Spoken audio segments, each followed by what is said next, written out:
Hi കൂട്ടുകാരെ, നമ്മൾ ഇന്ന് പോകുന്നത് പള്ളിപ്പുറം ശ്രീ ഭദ്രകാളി ദേവി ക്ഷേത്രത്തിലേക്കാണ്. അമ്പലത്തിലേക്ക് പോകാൻ വേണ്ടി വാമികമോൾ പുതിയ ഉടുപ്പൊക്കെ ഇട്ട് റെഡിയായി നിൽക്കുകയാണ്.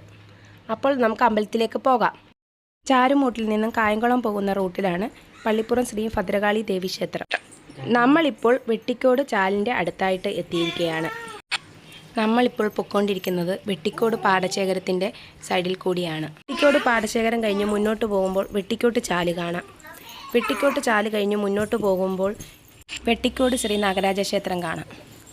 വെട്ടിക്കോട് ശ്രീ നാഗരാജ ക്ഷേത്രത്തിലെ ഉത്സവ ദിവസത്തിൽ ഈ അമ്പലത്തിൻ്റെ ഫ്രണ്ടിലെല്ലാം നിറയെ കച്ചവടങ്ങളാണ്. ഇതുവഴി പോകാൻ ഭയങ്കര തിരക്കായിരിക്കും. നമ്മൾ പള്ളിപ്പുറം ദേവി ക്ഷേത്രത്തിൻ്റെ മുൻവശത്തായിട്ട് എത്തിച്ചേർന്നിരിക്കുകയാണ്. ക്ഷേത്രത്തിൻ്റെ മുൻവശത്ത് ഇരുവശങ്ങളിലായി കെട്ടുകാളകളെ കെട്ടിവെച്ചിരിക്കുന്നത് കാണാം. അത് ടാർപ്പ ഉപയോഗിച്ച് മൂടി വെച്ചിരിക്കുകയാണ്. മുന്നോട്ട് പോകുമ്പോൾ ഇരുവശങ്ങളിലായി അതിമനോഹരമായ കാവുകൾ കാണാം. ഈ ക്ഷേത്രത്തിലെ കാവുകളുടെ മനോഹാരിത എടുത്തു പറയേണ്ട ഒന്ന് തന്നെയാണ്. വേനൽ അവധിക്കാലത്ത്, അതായത് മേടമാസത്തിലെ 10-ാം ഉദയത്തിനാണ് പള്ളിപ്പുറം ശ്രീ ഭദ്രകാളി ദേവി ക്ഷേത്രത്തിലെ ഉത്സവം. ആ കാണുന്നതാണ് സ്റ്റേജ്. ഒരുപാട് കലാകാരന്മാർ അവരുടെ കഴിവുകൾ തെളിയിച്ച വേദി കൂടിയാണിത്.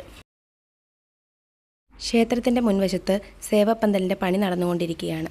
ക്ഷേത്രത്തിൻ്റെ മുൻവശത്തായി വലിയ ബോർഡ് വെച്ചിരിക്കുന്നത് കാണാം. പള്ളിപ്പുറം ശ്രീ ഭദ്രകാളി ദേവി ക്ഷേത്രം എന്ന ബോർഡ് വെച്ചിരിക്കുന്നത് കാണാം. ക്ഷേത്രത്തിൻ്റെ മുൻവശത്തെത്തിയപ്പോൾ തന്നെ വാമികമോൾ വളരെ സന്തോഷത്തിൽ നടക്കാൻ തുടങ്ങി. ക്ഷേത്രത്തിൻ്റെ ഉള്ളിലുള്ള മരത്തിൽ ദേവിയുടെ ഉടയാടകൾ കെട്ടിയിട്ടിരിക്കുന്നത് കാണാം. ഉടയാടകൾ മരത്തിൽ കെട്ടിയിട്ടിരിക്കുന്നത് നയനമനോഹരമായ കാഴ്ചയാണ്. ക്ഷേത്ര ദർശനം കഴിഞ്ഞ് വെളിയിലിറങ്ങി നടക്കുകയാണ് വാമികമോൾ.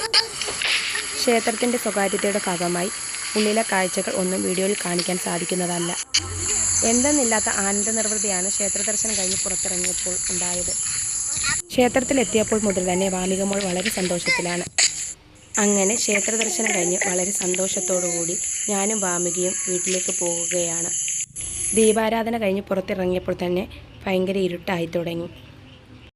പുതിയ യാത്രയും പുതിയ വിശേഷങ്ങളുമായി ഞാനും വാമികമോളും വീണ്ടും എത്തുന്നതാണ്. അതുവരേക്കും ബൈ ബൈ.